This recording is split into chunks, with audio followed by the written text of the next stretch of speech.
following speech was given by Air Force Lieutenant General Steve Kwast. The speech was over an hour long, and it has been condensed and highlighted to the most interesting statements.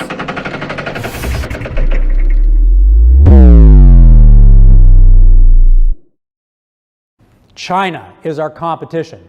Russia is our competition. They see the power of the economy of space in these four sectors, and they are rushing to that future. And there is no guardian force in America, but there is in China.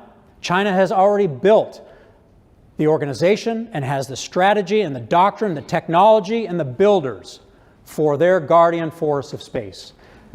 They are building a navy in space with the equivalent of battleships and destroyers that will be able to maneuver and kill and communicate with dominance. And we are not. Wait. Did he just say what I thought he said? Destroyers in space? A Navy fleet? They are building a navy in space.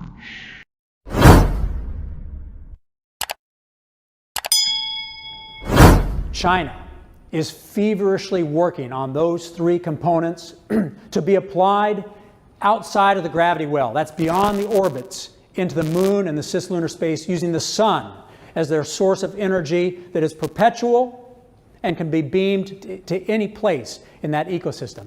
They are literally building the coal stations equivalent to the ones we built in the Pacific when Teddy Roosevelt built the Great White Fleet with iron ships instead of wooden ships. In fact, that story is another one. The wooden shipbuilders and the sail builders did not want to let go of the wooden ship. It was better than these stinky old iron ships. That was another journey of a new paradigm that had to crush an old paradigm, and it was hard and long. So I will tell you this, everything I've said is in the open press, but much of it has to be translated from Mandarin, and that's another problem our journalists and our American public has in understanding what's going on. What did he have to say about technology? The technology is on the engineering benches today, but most Americans and most in Congress have not had time to really look deeply at what's going on here. But I've had the benefit of 33 years of studying and becoming friends with these engineers and these scientists. This technology can be built today with technology that is not developmental, to deliver any human being from any place on planet Earth to any other place in less than an hour, to deliver Wi-Fi from space, where you never need a cell tower to connect, to deliver energy from space, where you never have to plug your phone in and it trickle charges, and you can use that energy over time. It can be applied to cars, to houses. The technology of Edison and Tesla that we live with in our energy environment, our paradigm today, is expensive, it's dangerous, and it's wasteful. Plug it into the wall, but yet that's what we all do because we are used to paradigms. The power of space will change world power forever. And it doesn't have to be a big country to do it. It can be a small island country, let's say New Zealand. Because the technology, if optimized, can change world power, and there's nothing you can do if you don't have that power. The nature of power. You either have it and your values rule, or you do not have it and you must submit. We see that play out again and again in history. And we as civilizations build a paradigm like energy, let's say, the electricity that we have delivered, and we squirrel away at inventing and innovating within that paradigm, and nobody looks outside to say, hey, is there a different economic curve here we could jump to? We need a Manhattan-type project in order to develop this properly, because the price of entry to space is so high that only billionaires that are willing to pour their own money into it are making any progress. But they are hounded and blocked at every turn. Elon Musk, for example, has to pay the Air Force $13 million every time he launches from Vandenberg Air Force Base for no good reason. Just risk aversion in a bureaucracy. And when everything goes perfect, he doesn't get that money back. They use it for their own coffers and their own things. But that's the cover your butt kind of mentality that happens in a bureaucracy that cannot jump outside of the paradigm. Why is the Space Force important? This president was able to get a Space Force into the dialogue. When he first said it, the bureaucracy howled with resistance.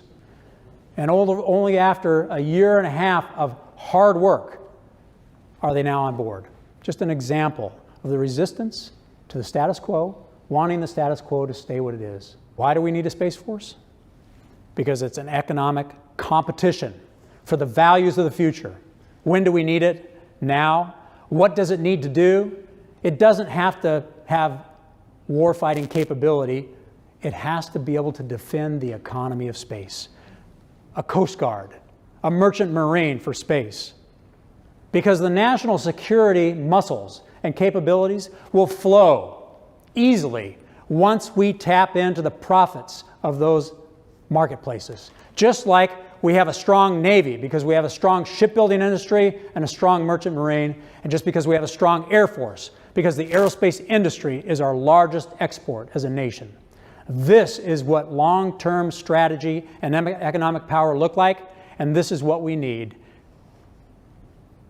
And the scientists, engineers, historians, and strategists of our age have brought this to our government. The government has said, do it. And now Congress is asking the question, why do we need to spend money on a Space Force? It would be like Teddy Roosevelt getting pushback saying, why do we need a Panama Canal? Why do we need an Eisenhower interstate system? It's for commerce. The power of the perpetuation of the American dream and the American values. You are at a pivotal point. The American people don't know this story. Congress doesn't even know this story adequately except for a few. And if we don't get this story out, your grandchildren will probably be speaking Chinese. What were some of the audience's questions? Hi, I'm Jacob Rich from Reason Foundation. Yes. And I'm curious. So you said that China's already started building destroyers and other military vessels for space. I'm just curious, should we steal their intellectual property to catch up? Well, I will tell you that this is the insidious nature of strategy versus equipment, okay? So China is building nuclear thermal power propulsion capabilities to be able to maneuver in space. We know how to do that, and we can do it better. So you mentioned the fact that the executive and the Congress affect the military to the same respect. Do you think changing the public's mind will be helpful as well? That's a great question, and yes, there are two groups of people that do not understand what's going on. The American people and Congress. I mean, and again, you know, I retired in September, and I have been spending every waking hour helping Congress understand what's going on here.